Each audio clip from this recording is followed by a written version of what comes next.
हमारे बीच में शारदा जी हैं जो एजुकेशन से संबंध रखते हैं और आज भारत के सर्वोच्च न्यायालय में आई और जो बाबा साहब की आज जो मूर्ति का अनावरण हुआ और आज 26 नवंबर न्यूज चैनल पर जो भी वक्ता ने कहा वो उसकी अपनी राय है जिसकी पुष्टि नेशन न्यूज इंडिया नहीं करता। धन्यवाद। महापर्व है, इस महापर्व पर सभी लोग इंजॉय कर रहे हैं और बाबा साहब के जो बताए हुए रास्ते हैं जो बाबा साहब ने संविधान में लिख के दिया उसकी चर्चा कर रहे हैं। हमारे बीच में शारदा सिंह जी हैं। शारदा सिंह जी, आज 26 नवंबर है और आज संविधान दिवस मनाया जा रहा है, तो इस मौके पर आप क्या कहेंगे? मैं ये कहूँगी कि आज सबसे बड़ा दिन है और इस भारत का सबसे बड़ा भविष्य, वर्तमान और भूतकाल इस संविधान में ही निहित है। इसमें किसी जाति विशेष या वर्ग विशेष या किसी समाज विशेष का नहीं, बल्कि पूरे भारत का ही उज्जवल भविष्य समाया हुआ है।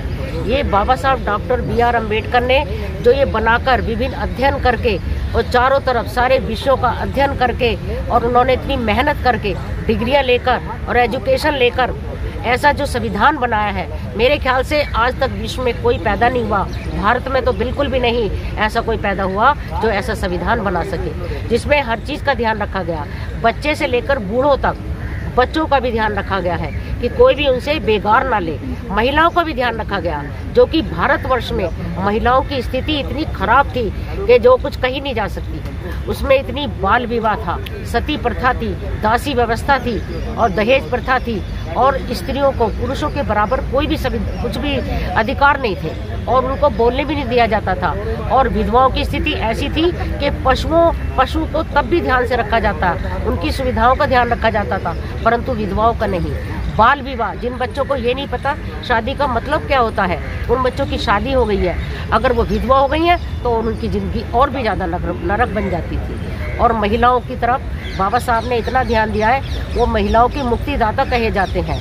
हिंदू कोड बिल उन्होंने पास कराने की बहुत वो की थी कोशिशें, और उसके बावजूद भी जो हिंदूवादी लोग थे या जो भी थे इसके अंग्रेज लोग, उन्होंने उसको पास होने में काफ़ी दिक्कतें पैदा की। उसके बावजूद भी टुकड़ों टुकड़ों में पास किया गया, फिर भी बाबा साहब की जीत हुई। क्यों? क्योंकि उन्होंने चीज़ उसके अंदर ऐसी प्रस्तुत की। क्यों ना हो ये संविधान इतना आश्चर्यजनक, क्यों ना इतना महत्वकारी, क्यों ना हो, क्योंकि सब कुछ तो इसी में ही है।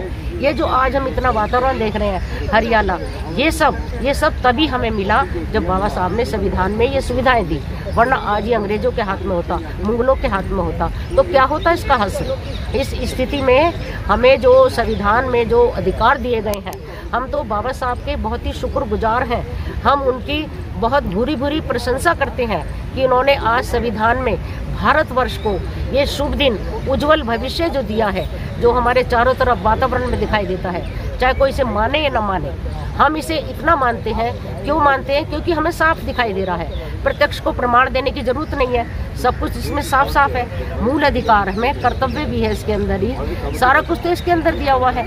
ऐसे ऐसे मूल अधिकार जो हम कहते हैं ना, मूल कहते हैं जड़ को, जब जड़ मजबूत नहीं होगी तो पेड़ कैसे इतना अच्छा होगा, वो हरियाला तभी होगा। उन्होंने जो है इतने अधिकार दिए हमको, समानता का अधिकार, स्वतंत्रता का अधिकार, मौलिक अधिकार, ये सारे अधिकार जो हमें दिए, इनके बिना आप जरा कल्पना करो कि हम क्या जी सकते हैं?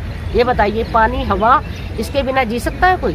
शारदा जी, मैं आपको रोकूंगा क्योंकि आप तो एक टीचर हैं, तो आपके पास तो ज्ञान का भंडार है और सब्जेक्ट भी आपके ऐसे ही रहे हैं जो आपने पढ़ाए हैं और आपने जो निर्देशन दिया है। अच्छा, मैं शारदा जी जानना चाहता हूँ कि सभी लोग ये कहते हैं कि ये संविधान है, ये तो दलितों के लिए है, दलितों की महिलाओं के लिए है। नहीं, ये उनका भ्रम है और ये इनकी गलतफहमी है।